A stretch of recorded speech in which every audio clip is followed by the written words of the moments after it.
Hello, students. Today I'm going to be reading Chapter 6, Introducing Jenny Lind from our Who Was P.T. Barnum book to go along with our biography unit. Here we go. In 1848, Taylor and his family moved into a new mansion he had built near Bridgeport, Connecticut. Named Iranistan, the house looked like a grand palace. The grounds had gardens, ponds, and fruit trees.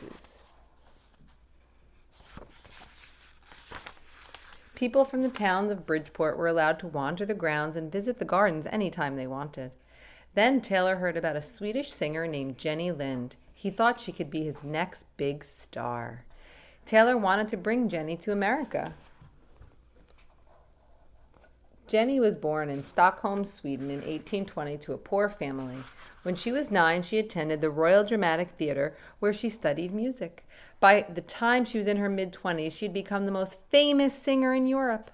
She sang for kings and queens. Composers wrote operas just for her. Critics raved about her singing. She was nicknamed the Swedish Nightingale for her clear, bird-like voice. Everyone seems to love Jenny. Offstage, she acted like any other ordinary girl. She treated common people the same as royalty. She was kind and donated most of the money from her performances to charities. Taylor had never heard Jenny sing, but he didn't need to. Her reputation was enough for him. He knew he could make her a star in the United States. Jenny hesitated, but finally agreed to sign with Taylor, but she made sure she would be paid very, very well. Taylor had to borrow money to pay the amount she demanded in advance. Now Taylor had to figure out how to make Americans who had never heard Jenny want to see her.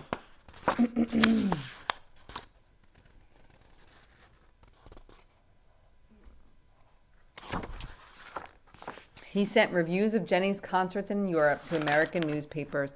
He made sure they printed stories about Jenny's humble upbringing and her donations to charity. He sent them pictures of her, too. By the time Jenny arrived in the United States on September 1st, 1850, people all over the country had already heard of her.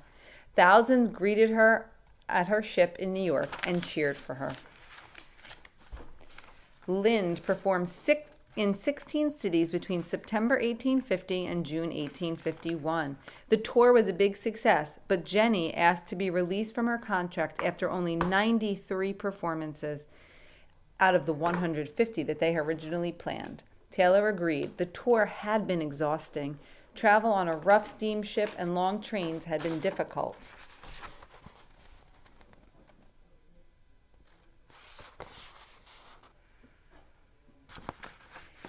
Jenny and Taylor made a great deal of money together. Taylor himself earned over $500,000 just from this tour. He had plenty of money, and he felt that he had perfected the art of making people famous. His success was beyond his wildest dreams. And that is the end of chapter 6.